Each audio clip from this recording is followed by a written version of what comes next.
You know what we should do? We should enter at the end of the show. We'll enter a Millie Maker lineup together here on Shooter. I could put it with the pile. What's the pile? It's the pile of money. Just throw it on the pile. On? Yeah. Where you just Scrooge McDuck into it every night.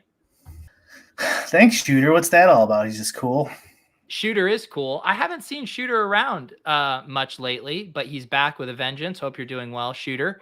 Wow, just Andrew just coming in hot. Brick, do you think Blender calling everyone stupid is GTO for his touting career? I answered that in chat, actually. Let me see. The next one. Yes, of course it ended up combos, but that was another thing too. I was like, the temptation is like, oh, I have Rams defense. You know, they're one of the best defenses. I'll put this in my, you know, whatever I perceive as my best lineup. But it's like, no, everyone else is going to be doing that as well. I think living in that kind of like mid to upper tier, but not like the elite tier, and then still focusing on correlation is probably the way to do it. Yeah, probably. It depends on the amount of opponents and stuff. Yeah, and I've been thinking about it too. I've been doing. I don't know if you've seen this format, but Underdog has these, they call them like the Royal Rumbles or whatever. And they're like 6-round drafts of the entire player pool available for Sunday. And, you know, people get anchored to ADP and there's positional requirements. And if you can just go slightly off the board past, you know, there's how many people, 5 people, 6 rounds. So it's 60 players. Like, because those, you know, 50 to 70th in ADP, those guys are going to get drafted almost all the time. But if you just push out a little bit more, I basically always try to get a guy like outside the top 90 ADP with my last pick. Yeah, I mean, that seems like ADP would make no sense for any given Sunday. Right. And that's what I think where the edge is just because people still want the comfort of the like ADP telling you this is an okay pick, even though like your correlation and like I was taking DJ Moore last week. His ADP wasn't even getting him drafted. I mean, he's a, you know, top 15 wide receiver in the league. There's no reason that should be happening. Yeah, it is honestly hard not to take that ADP into account when it's looking you right in the face. Yeah. Yeah. And I do think over, you know, the full, you know, 18 round drafts, I think there's, you know, probably way better arguments to being more anchored to ADP, but in this, like a 5-man, you know, 6-round thing, I think it gets a lot easier to get creative there. So it's a snake draft, 4 opponents, 6 players on your team, 6 rounds. Yeah. And so it's max 1 quarterback, max. What's that take, like 15 minutes? Yeah. Exactly. Maybe even a little quicker. Yeah. Are your wheels already turning? Yeah. I would say I have just my formula down for how I play them, which is I get some kind of stack with a bring back. Ideally, I get a secondary correlation with, you know, a running back, tight end, wide receiver, tight end. And then I try to get a player I don't think most of the field is drafting with my last pick. And I just run that on auto, you know, pilot basically when I draft them. Okay. Yeah. Yeah. So those are fun. Let's see. We did get some questions in the chat tonight that we can get to, but how was your week 2 DFS week? Not good at all. No. I got smoked. Got smoked like 3 days in a row. Really? Yeah, Monday night, baseball. Sunday was brutal. Oh, and I was considering golf too. I had Rahm. I kept Rahm in the lineup. You probably weren't paying attention, but he was questionable up until tee time, and no PGA source or beat reporter reported whether he was even at the facility or not. Yeah, that is. I think I saw a bunch of tweets. I assume people were pretty tilted. Yeah, I tweeted about it. I said, okay. I said I said if you want to get a job in DFS or sports betting or something, like become like an independent journalist. Right. Like I'm sure you could have called somehow called the facility and talked to someone like, hey, do you see Rom there? You know what I mean? Like, Yeah. but like people will pay for that information.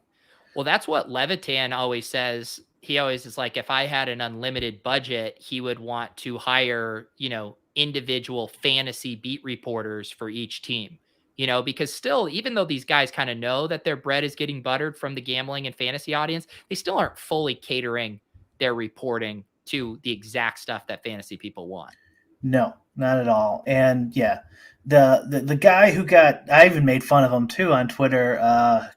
The football guy's beat reporter who called the Philadelphia Police Department. Oh yeah, yeah, yeah. Like, I would hire him. Hell, man, if he's doing that due diligence, I'm sure you could get him to call the Napa Valley Golf Course and figure out if Rom's actually there. Yeah, that's it is crazy now how just with how much information, how everything's documented, that some of this stuff can still slip through the cracks. Like it was week 1 where we had 2 crazy inactives with Trey Sermon and Zach Moss that just no one, like not an inkling anywhere that this was going to happen. Schefter not even on it with the overnight bombs, just pretty crazy stuff.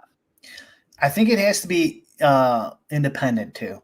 Because I was thinking about this when I was younger, growing up in the steroid era of baseball. And then as I got older, and all the congressional hearings and all this. And it's like, thinking back as an adult, it's like, oh, none of these beat reporters knew that steroid use was rampant, right? Like none of the coaches, none of the owners, none of the GMs.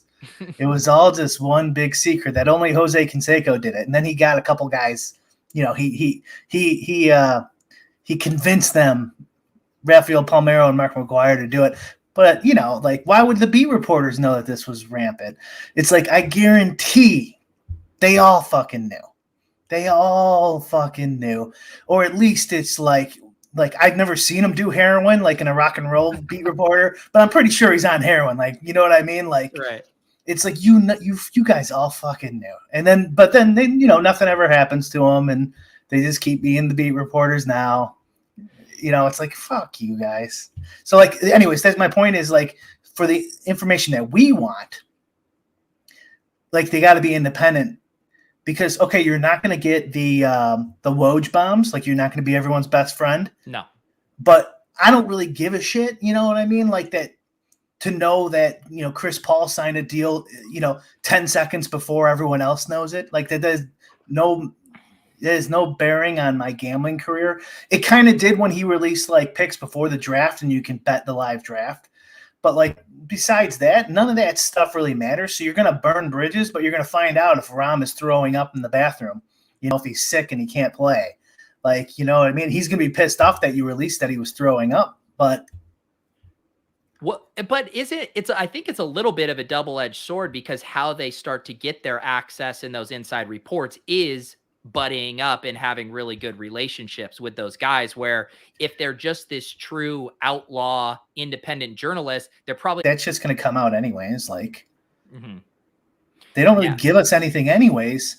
So like, and they have to protect their relationship, and it's a big cabal. You know what I mean? Like they work for Comcast Sportsnet, and Comcast Sportsnet has a contract with the Pistons, and you're the beat reporter there, and you kind of work for everyone, and you don't want to piss off the players because you need them to do the post-game interview.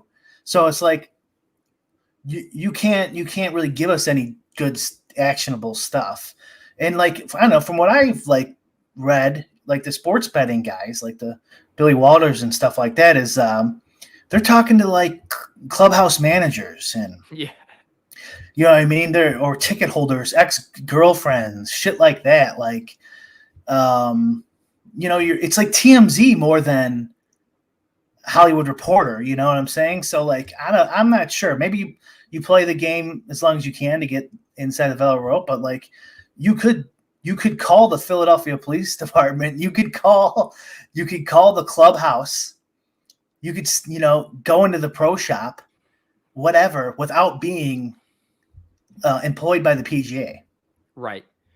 Yeah, it's funny too, because I think, like you said, there is different type of information. Some require probably a little bit more access, like you said. Like sometimes it's maybe a coach has like leaked the game plan a little bit. He has which running back he wants to get more carries this week. Or there is the stuff like, hey, you just observed that Keenan Allen's hamstring looks incredibly ginger as you saw him walking through the tunnel and he was basically limping. And it was, it's been a closed off practice and no one else saw that. Like where your doggedness could maybe reward you in some cases, and in others, you might need more access.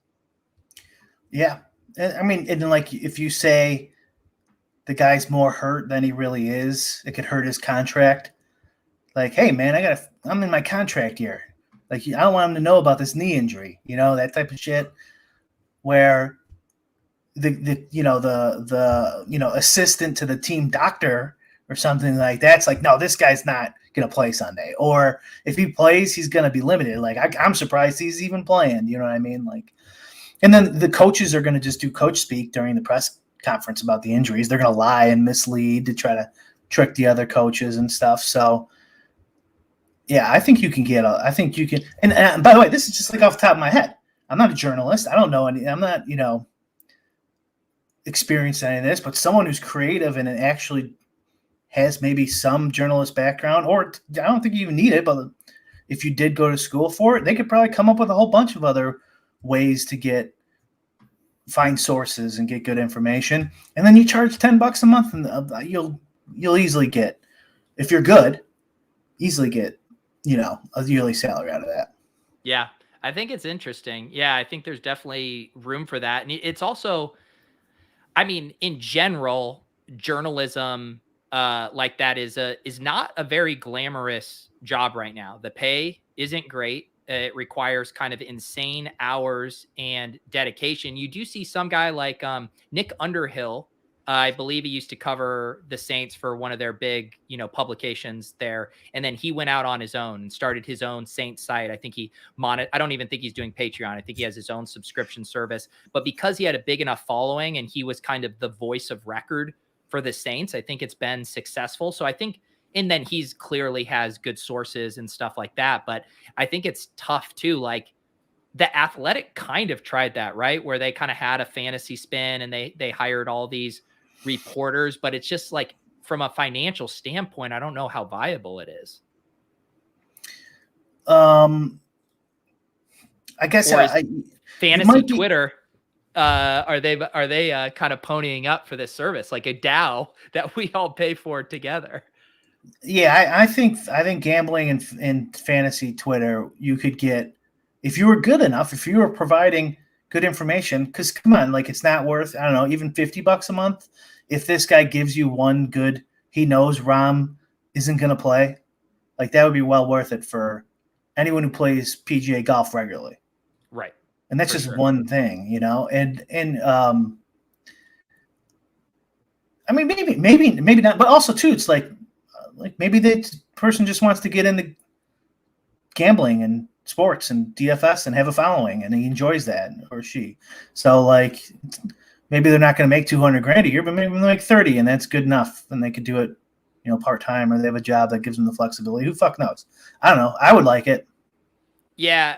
Andrew says here, awful industry to work in. Everyone's replaceable. I was a local market radio host. It's all clickbait. I think that's the other thing, right? Where the fantasy players and the gamblers, you would need to build up trust with them to where you wouldn't actually have to employ like total clickbait, right? Because no one wants to get, bamboozled. But on the other hand, you need those clicks or whatever to kind of support it. So you would need a full-on subscription model where people were paying you and then you were free from the shackles of clickbait.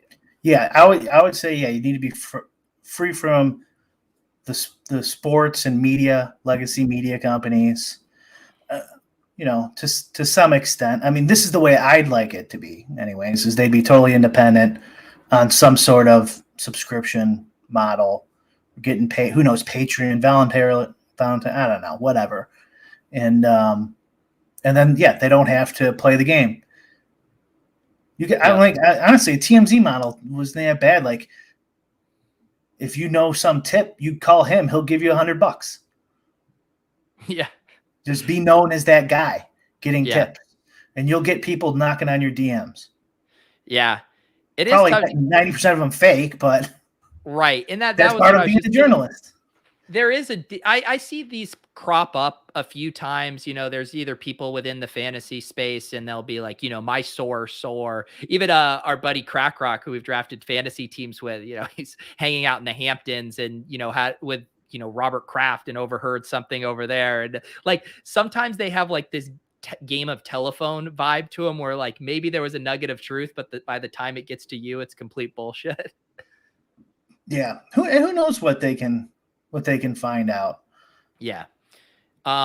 Let's go to some of the questions we got in the Discord here. I think Corey asked an interesting question, and I know Corey also had been compiling kind of some data on ownership versus what it was projected and seeing if he could spot any trends. But he says, I'd love to hear more about the DFS review process. If there's anything to look for in terms of field trends, percentage of correlated lineups, ownership discrepancies, how people landed on the nuts, that can be used for decision making going into the next week. And I think I was asking you a little bit about that as far as how much you're kind of adjusting your model to incorporate for maybe new meta dynamics in the game. How do you think about that as far as improving your process based on what's happened? Trends, I'm probably not really like. I'm not really putting too much into it. All this stuff depends on specifics, like what are you talking about specifically. But looking at what other players are doing, I think's a pretty sharp way to go about it. Picking the guys you think are sharp and then looking through and seeing how they're differing from you. And you could try to do that in like a scientific way too, actually, and just compare what they're doing and week over week, and then see how it compares to the field or compares to what you're doing. I'd recommend it. I mean, especially if you don't have some like bottom up process here, we're just guessing, at a lot of this stuff. So here's a thought experiment for you. Say after week 3, let's just say for some reason there was this crazy thing that happened and every single tournament player started doing automatic double stacks with a bring back and a secondary correlation from another game. Like this was just 100% across tournaments. Would you be adjusting your model and Sims? Would those be adjusting it on their own to combat? Like, I think that's kind of like illustrating an extreme to a trend. How would you account for that? I talked about this I did Osmos on the contrary on Saturday, and talked about a situation like this that happened, I don't know, 3 years ago, maybe 4 years ago at this point. It was Chipotle Addict won the Millie Maker, and he won like every site that week too, with a Chiefs double stack, double bring back. Alex Smith was the quarterback at the time, so whatever year that was.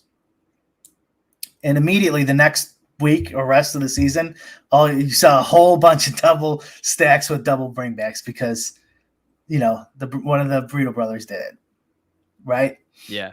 Yeah. So that can happen. I don't know if 4 years ago, people weren't as sharp as they are now. No. But it did actually kind of happen. And I wasn't as sharp back then either. I started looking into it. Yeah. I'm like, okay, what am I doing wrong here? Why don't I have enough quadruple stacks like Chipotle brothers?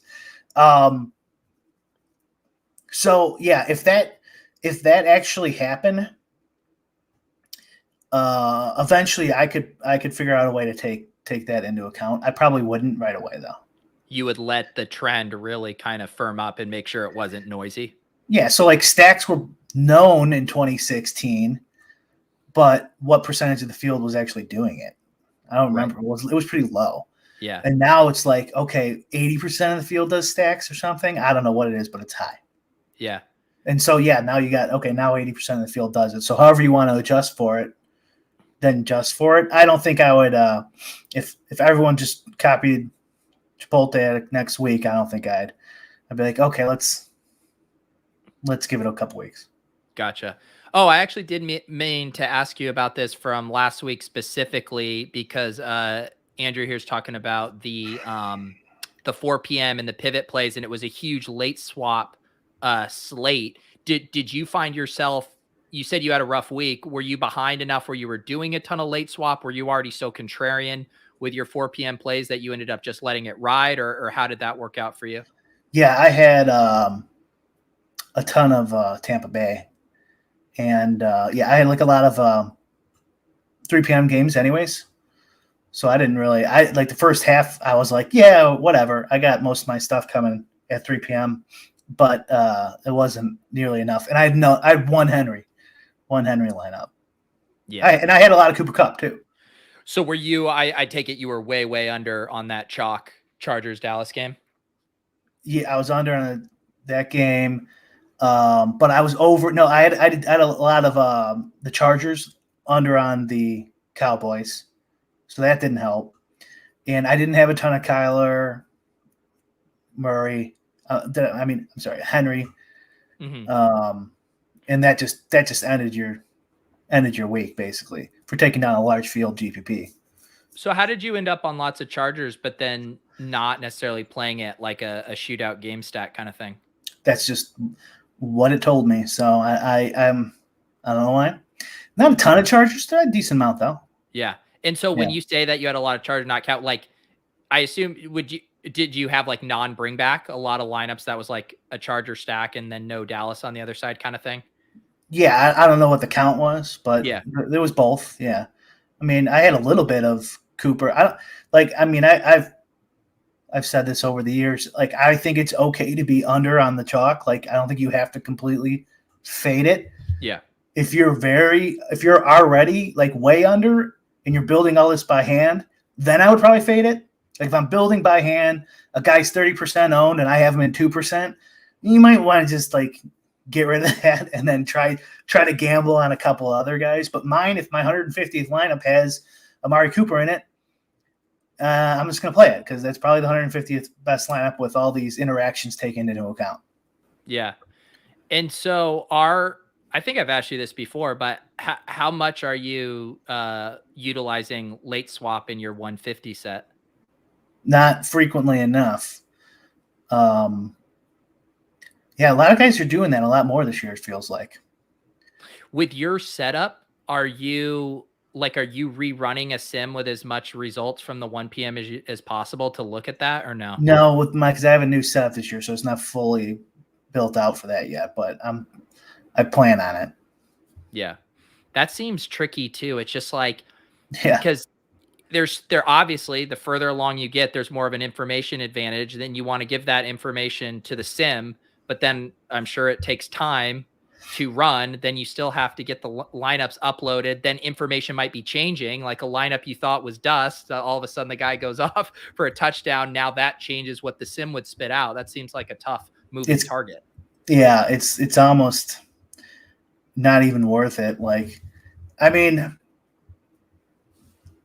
if you could do it fast enough, you could do it like a few minutes right before. Lock could just roll with it. And if the guy scores, whatever. Mm-hmm. But most of the time in large field GPPs, we're talking large. That's mainly what I play, anyways. If you get a bagel, it doesn't matter how many swaps you're making, you're not winning the fucking thing. But you can get some money back, so you should probably consider it. But yeah, it's a lot of work. It seems like a lot of work. Corey asking kind of the age-old question here of trying to understand if our process is right. Are we good? Are we a profitable player? How much do you get shook when you have a losing week to where you say, do I need to evaluate my process or do I need to trust it? I'm actually retiring. This is my announcement. I guess to be totally honest, at a certain point, you know what I do? At a certain point, if I'm running really bad, I just play less. Yep. And I'm always constantly like coming up with ideas and stuff like that anyways. So even if I run good, like I might have something new the next day. Even if I like win a GPP at baseball, I might have something new the next day, and I just rolled it. So and also I've been doing this for a long time, so I probably have more calluses built up than your average person. But no, I don't. With that's why GTO like poker was such a good way to go about it too. Like in DFS, I feel the way I like to do it, instead of like all this narrative stuff and like downloading all the pods and then trying to figure it out by hand. When you have that process, it's like why do I care? Like I know I'm just trying to figure out the GTO way and all the frequencies and balancing my hand ranges in poker. That's all I'm trying to get good at. It makes it easier to handle the swings to some extent, instead of like, oh my God, that guy bluffs me all the time. You know what I mean? Like I need to figure out, he bluffs too much, and now so I'm going to call more often or something like that. You know? Yeah.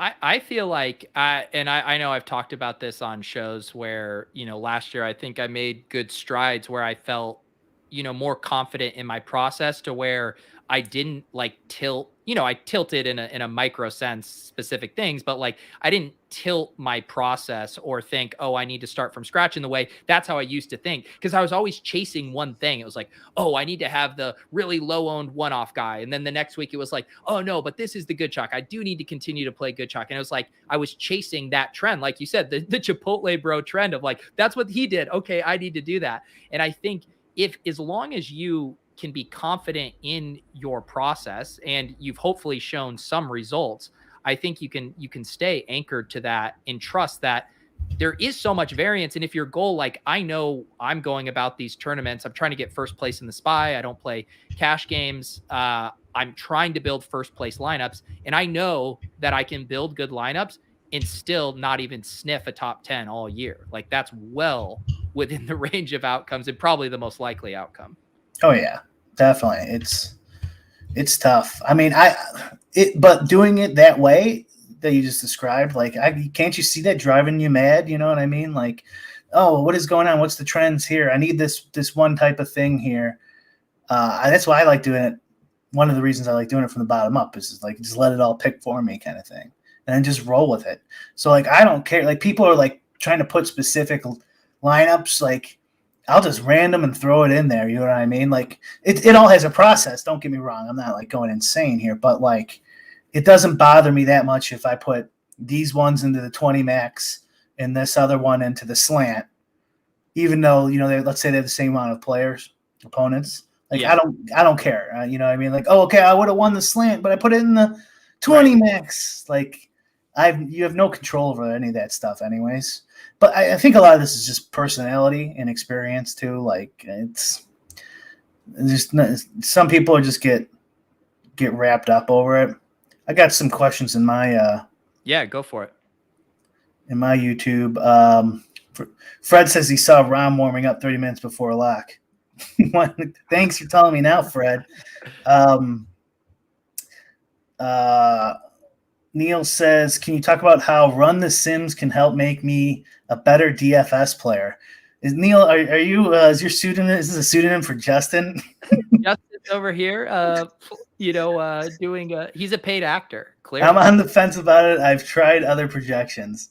Peter, you want to answer that one?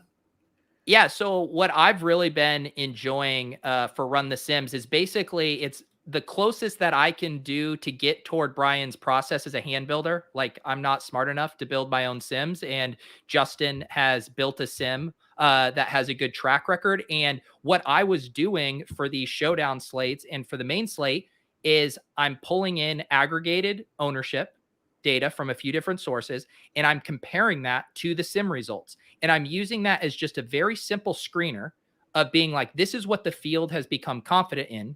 And this is what the math is saying is showing up over the course of 10,000 Sims for this slate. And that was extremely helpful to me on Sunday because it brought ideas that I hadn't even considered. And one thing too is like, you can get really anchored to things throughout the week. And one thing that popped up, like I didn't think both of the Colts wide receivers were going to go. It sounded like Pittman and Paris Campbell weren't going to go. I hadn't even considered them. Paris Campbell ends up being a scratch, and Michael Pittman's active. I rerun the sim, and I see Michael Pittman as a top 5 guy that's popping with that new projection. And then I'm checking his ownership. The ownership isn't going to catch up in that 90 minutes in the way it would a running back. And all of a sudden I'm thinking, oh, I already love Darrell Henderson as a play in my lineups. Now I have this mini correlation that the math is telling me checks out and the field's not going to catch up to. So that's just one simple way of how I'm using it as kind of a screener to give me ideas, because I can't juggle everything in my head, and I'm not going to use the sim to make all my lineups because I'm hand building, but it can point me in a really smart direction. Good answer. Well, so one more and a follow-up to the one before. Scott says, when you're running bad and you play less, how do you decide which contest to keep your action in? I play less of the like more expensive ones. Less overall, and then the first ones I'll start bringing back is the, like the $500 or more expensive ones. So, I guess you could scale that to however you play. So if let's say $50 is one of the more expensive ones to you, then scale that one back and scale your whole amount back till you think you figure something out. Here's another question from Campy here. Should you swap across the board the minute you dud a spot in the early games? Why swap a guy who's low owned out and still in that lineup? Right. And this is because I've been building my lineups pretty contrarian. Like I barely did any swaps in my personal lineups because I already had Tampa Bay instead of the Chargers game. So I didn't have to, but I think to answer your question, if you built your lineup and you had CeeDee Lamb and Austin Eckler or whatever, all the chalk plays, like, yes, if you get buried early, like you do not want to go to battle against all the teams early who are way ahead of you and have those same guys. Yeah. If you have 3 guys left and they're 25, 30, and 20% owned, you might want to switch that up if you got a dud in that early spot. Right. And whatever. All this depends on field size, but if you're trying to catch up and at least min cash or something, you could consider it. I feel like a little warning maybe is like if you got like 3% owned or 5% owned guys, like if you're confident in that lineup, like you don't have to switch, right? It's just like if you stack the Dallas game, that was the clear and obvious chalk, right? This past week. Yeah, everyone was on that game. Everyone's on that game. Okay, that's a pretty clear and obvious swap off. If you have like a 7% owned guy and then like a 5% owned, 4% owned quarterback with like a 15% owned wide receiver, it's like it's not. I don't know. Roll with it. If what you're doing is good, like maybe you can min cash still. Well, and I don't know what exact kind of contests this person is playing, but if you're only playing a couple lineups, one of the benefits of the hand builder versus, Brian talking about having to rerun a sim on his 150 lineups is you can play out these scenarios ahead of time. You can say, if my early guys crush, I'm going to let it ride with my Amari and my Keenan. And if not, I know I like how this Arizona Vikings stack works. Like, you don't have to just be like, oh my God, now what do I do? What do I do? Like, the various scenarios. I think the hard part is when it's almost a tweener, right? Where you don't know, like, am I ahead? Am I good to let it ride? Or should I continue to push it contrarian? I know how to answer that one. Yeah. Random.org. Type in 1 for yes, 2 for no, run it 3 times. Yeah. Not once, not twice, thrice. And then let the DFS gods pick for you. In my even easier way of doing that is, when in doubt, just go contrarian, because the payouts are so top heavy. And unless you're literally just like front running a tournament by 20 or 30 points and are protecting a lead, you probably need the contrarian points. It's just almost always the answer, I would guess. I'd be fine with that. I'm just like let's be a little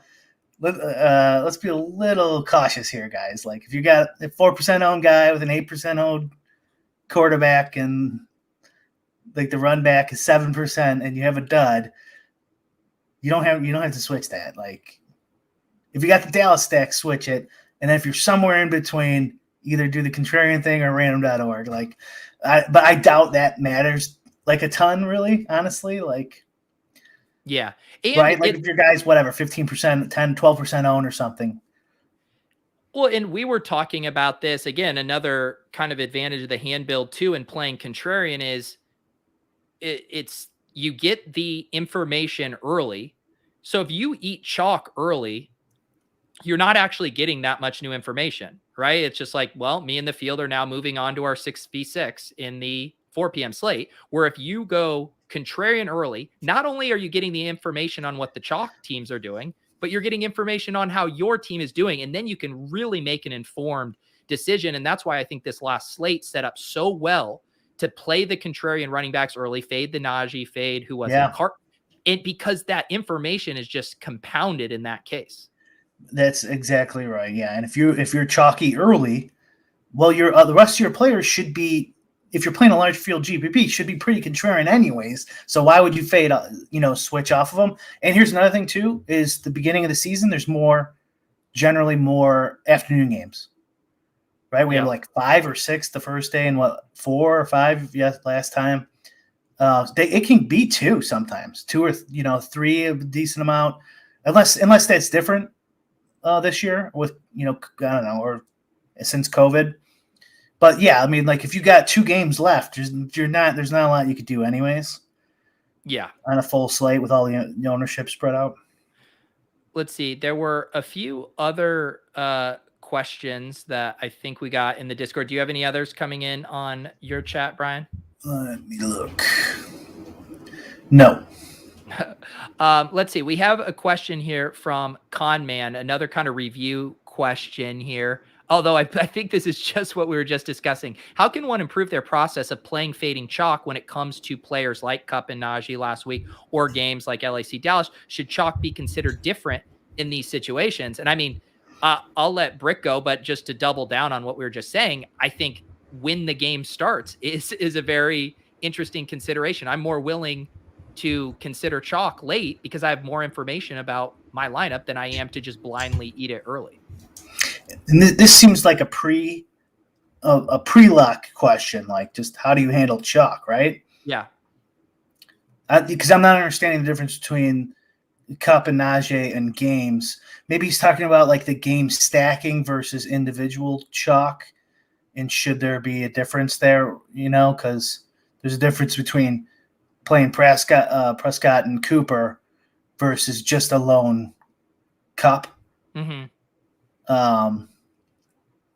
Yeah, I mean, I guess handling that stuff, I don't know. It's, I think the easiest way to think about it, and same thing with correlations, is ownership hurts you. The more ownership, the more it hurts you.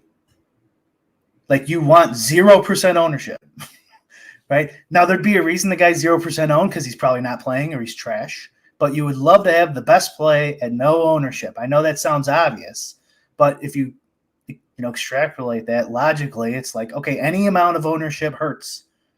It's just a little bit, right? So you want it to hurt a little bit less. And correlation helps. Any amount of correlation helps. So in a world of 100% parity, where like every play was the same, you would just jam all the correlation you could and not think about anything else besides ownership, but leaving ownership aside. Because every little bit of correlation helps you.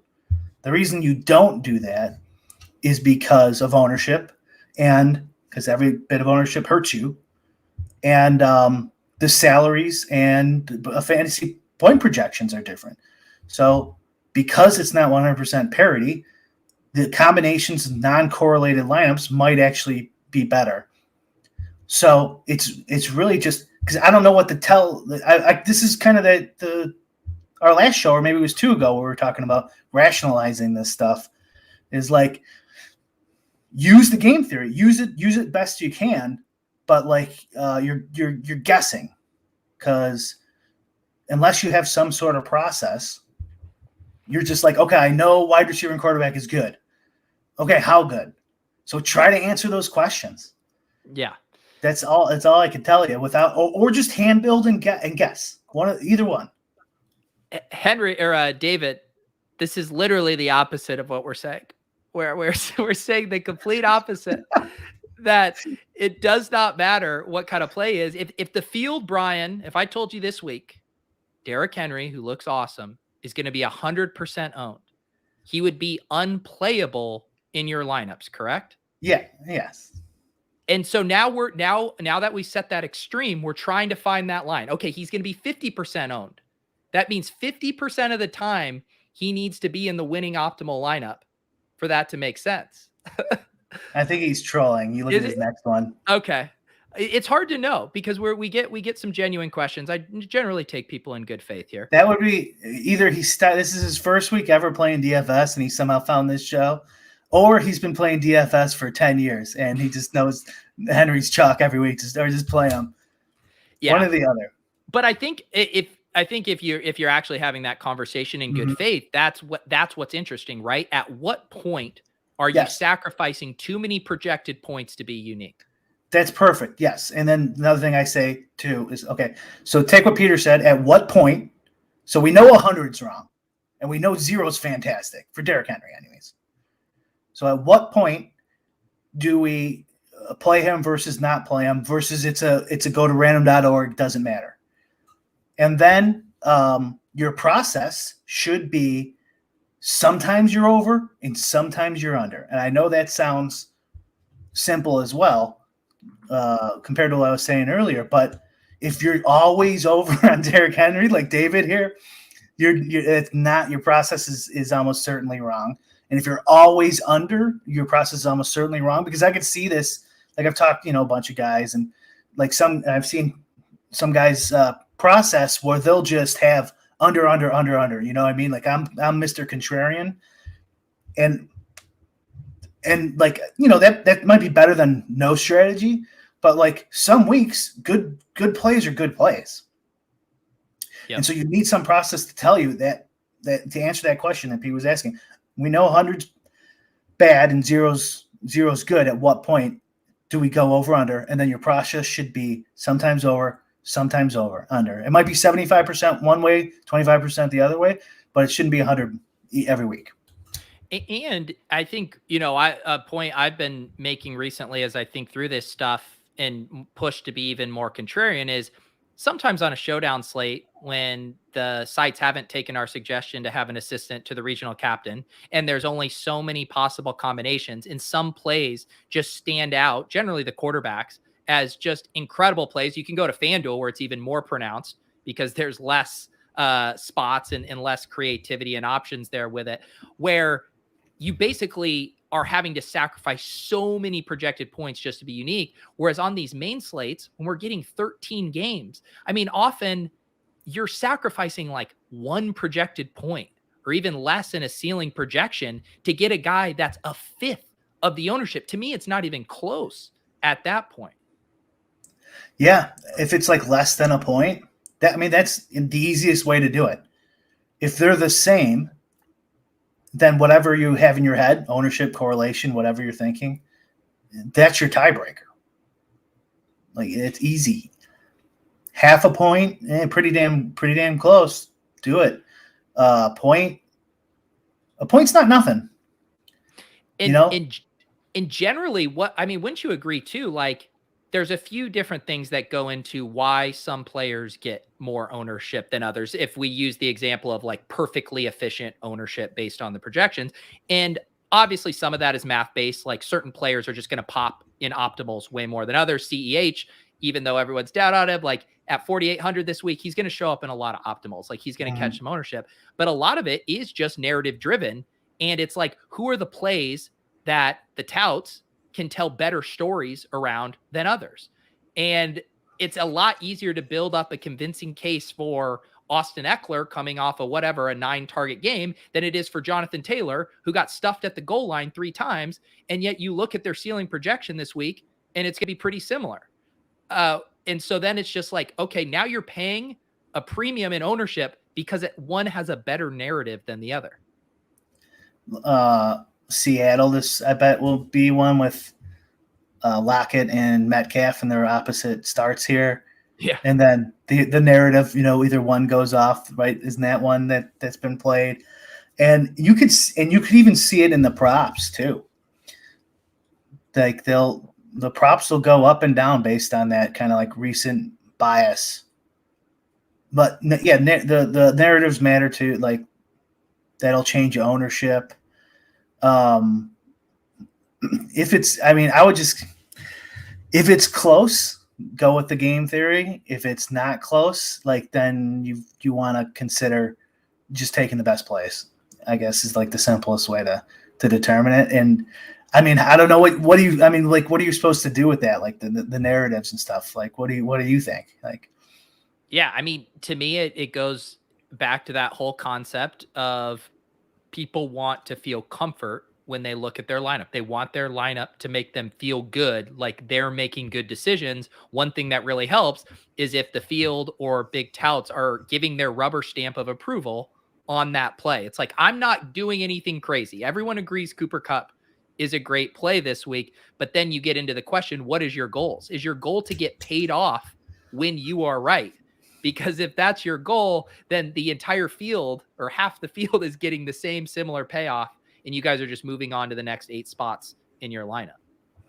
Yeah, it's tough. I had a decent amount of Cooper Kupp, but that is a lot of lineups, especially in football, that you're going to pass up if that guy has a dud.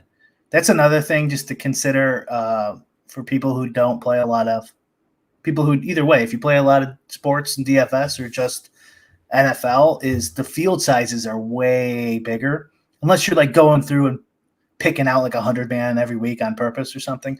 If you're playing the main guaranteed ones, they're like, I don't know, 10 times bigger than baseball, or I don't know.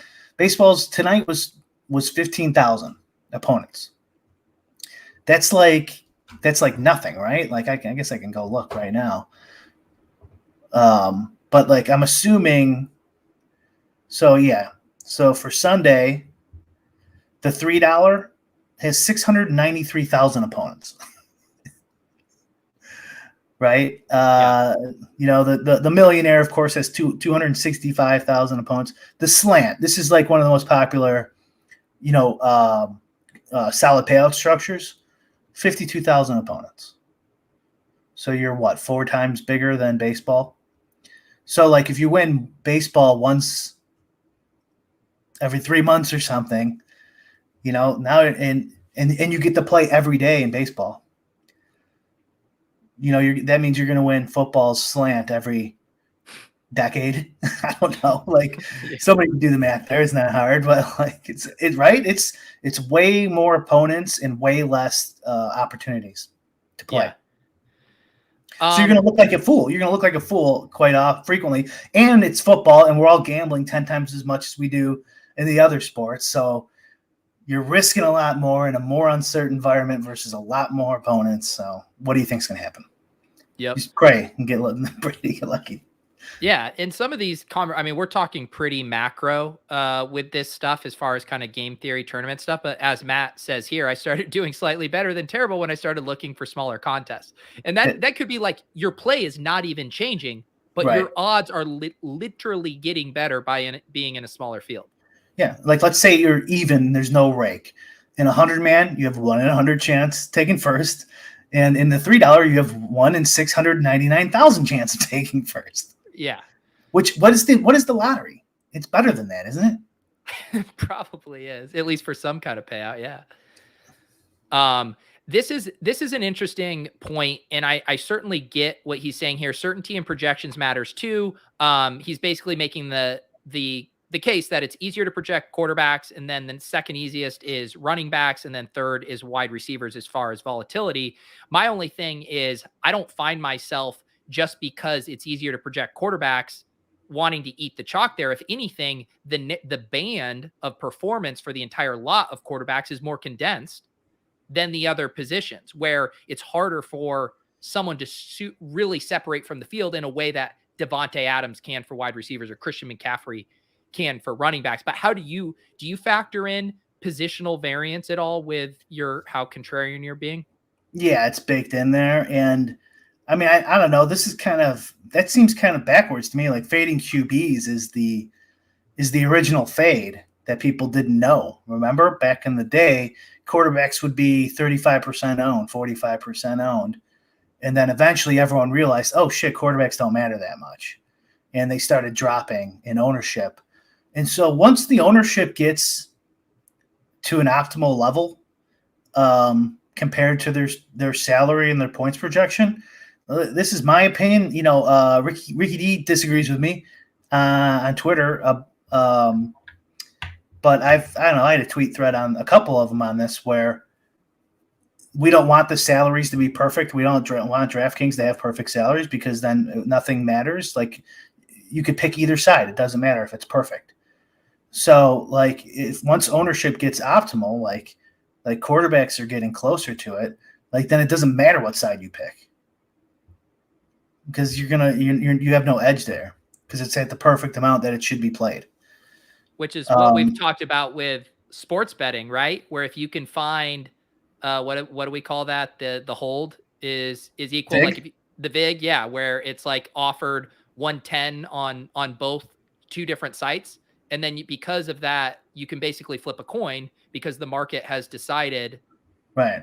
As opposed to if it's just one site where it's minus 130 or whatever, you're betting into a bigger VIG. Right. Yeah. So if your implied hold is 0%, then you can go on your gut or some inside information or whatever because you're flipping a coin and maybe you're right. Like you might not lose, but yeah, in DFS, I guess it's the same thing. It doesn't really matter what side you pick there, and if you have a now you can build structure, and like so the ownership doesn't matter, but I'm correlating, and other people aren't correlating, so I can get an edge that way. I'm not saying ownership's efficient; it's obviously not, right? And but it's getting better, and like in people's projected ownership isn't that inaccurate too, right? So. I'm just saying if it were somehow perfect, it wouldn't matter what side you picked. If you're just looking at positional ownership and deciding fade or not fade. But you guys talk about the Best Ball Bros talk about structure a lot. Mm-hmm. And so like I think that is dead on and more so in best ball. But obviously in every other sport. Because best ball, like you're not projecting whether who's starting this week with a running back that just got traded. You could probably use like the Nick Chubb. Was it Nick Chubb? And then they just traded Kareem Hunt. No, maybe that didn't happen. But anyways, let's just say that didn't happen. It was some fake tweet. Actually, now that I'm thinking about it. Yeah. Let's just say a backup got traded. Now you got a clear and obvious value play. It doesn't work like that in best ball a ton because it's ADP and it's a full season. It's not one game. So like my point being is in like best ball, it's so random, right? And it's not like you can't get as specific each week that you should just be doing it all based on structure. Like within reason, obviously. Like you don't take 100 round early guy or something like that, or 100 spot. Right. But yeah, I mean it matters in DFS too, but definitely matters in best ball. Right, because I think what you're saying is if ownership were perfectly efficient, like you can't there's no way to get an edge in that thing. It's when you're exploiting market inefficiencies. And that's why we use the example of two guys have the exact same projection and one is more popular, say for narrative reasons, has higher ownership. That is an inefficiency because if the ownership was efficient, they would be the same. They would be owned the same amount. And then there would be no way to exploit it. You could flip a coin and play whichever one you want. And then you just move on to the next way to get your edge is what you're kind of saying with the correlation. Let's like, if you were looking at it in like a sim, like a run the sim thing, but just one position, and there's a 32% chance the guy is going to win, and he's 32% owned. And then the next guy is, 18% chance he's going to win, and he's 18% chance he's owned. right? Or forget about players. Just think of probability, like differently weighted coins or something like that, right? That are going to hit at 35% of the time. Well, then it doesn't matter if you go over or under on it. If we're just looking at one specific position, there's nothing you can do. You're just flipping coins and paying the vig. Yep. We did it, guys. They've really gotten us talking DFS. I mean, normally we're way more distracted. I guess we had a tangent about fantasy beat reporters and at the start, but then we really dialed it in, Brian. Yeah, well, we're getting some disappointment in your comment section there.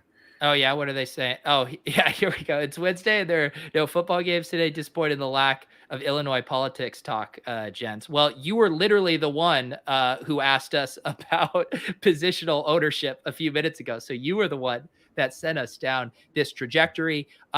If you guys are wanting to get your hands on Run the Sims, you can sign up for a free account.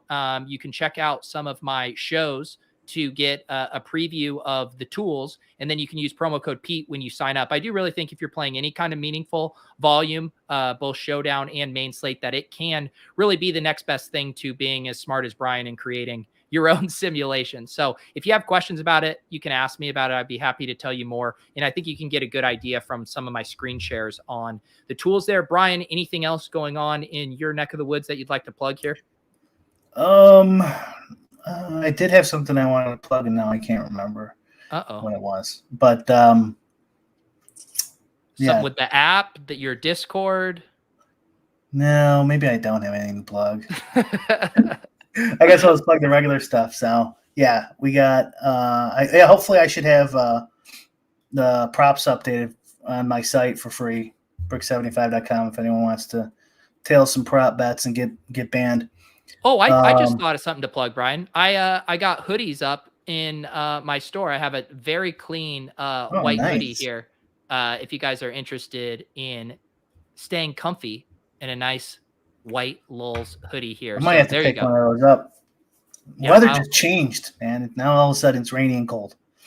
Yeah, we'll get you a Lolz hoodie here. I might need to find a way to customize a jersey number on the back of it though for you.